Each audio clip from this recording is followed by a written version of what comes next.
my name is Nancy Hamilton. Right now I am the training manager at EUPATI, which is the European Organization for Rare Diseases. I organized what we call the EUPATI Summer School.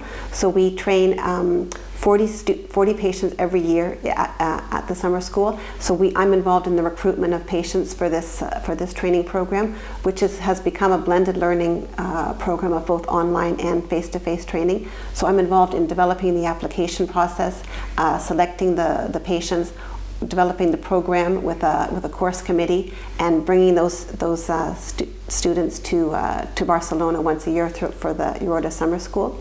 And through EUPATI, I've also been involved in developing the training programs for the students in this EUPATI project, and organizing the program. I'm a member of the course committee for EUPATI. So my background is really in medical sociology. So in the past, before working at EUPATI, I worked with medical organizations developing their continuous professional development programs. And so it's only since I've started at EUPATI in 2012 that I've been really involved directly with patients. In the past, when I was working in medical associations, it was much more with doctors and then indirectly with the patients. But now I have the chance to really talk to them directly and see how things are for them.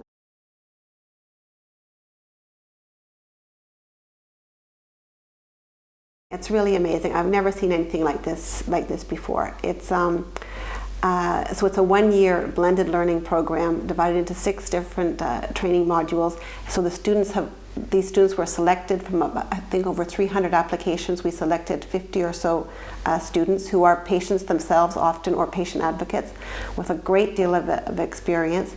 And so they started this blended learning program last October, and they will finish up at the beginning of November from this year. So very intense program that, as I said, goes through these 6 different modules of training. So they can understand the whole process of medicine's development right up until pharmacovigilance issues, health technology assessment issues, and what role they can take in improving this system. And what's really nice to see is the students that we trained last year, some of them have come back and are actually working as trainers this year. So they're training the second group. That's one example. Another example is, as I said, we've trained them on how they can get directly involved in all these different processes, including the regulatory process. And some of them are so well versed now in these different systems that when they are at, for example, the European Medicines Agency, often the other people in the room think that that these patients are actually regulators themselves. They can't tell the difference between who the patients are and who the regulators are in the room. This gives you an idea of how well they are, how well they've been trained. So it's nice to see. It's nice when someone comes back to me and said, "Oh yeah, so and so was there, but everybody thought he was a regulator. They didn't realize he was one of the EUPATI trainees." So that gives you a nice sense of accomplishment. So.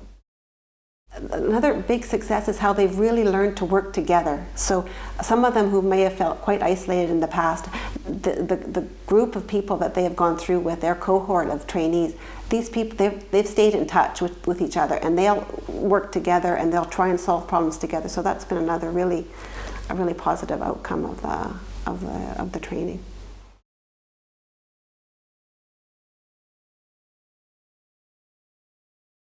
One of the main challenges that they are facing is moving things forward. And so one of the ways they can solve this is by working together. So when you have different trainees from different backgrounds and with different experience, sharing those experiences together and trying to do problem solving together instead of alone, that solves a lot of the problem. They not only bring their experience as patients, but they also bring their professional experience into play. So they've got all these different career backgrounds, for example, in communication, in finance, so they can understand all these different structures when they work together.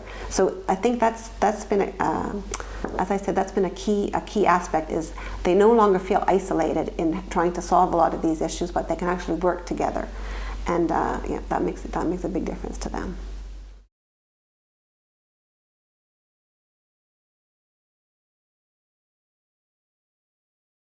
Something that has also come up over the course of the training is that patient advocates and patient experts know what to do in a lot of different situations. For example, reporting a negative side effect.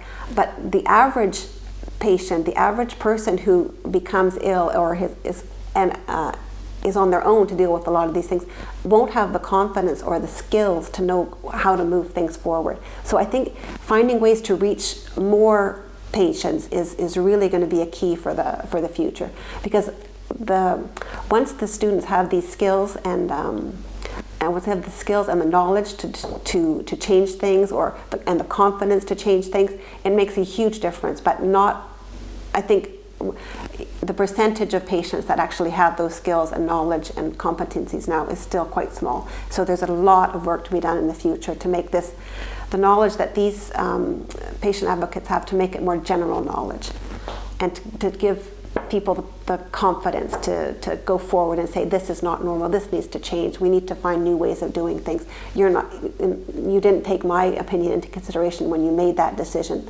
All these things are changes that need to be made for the future.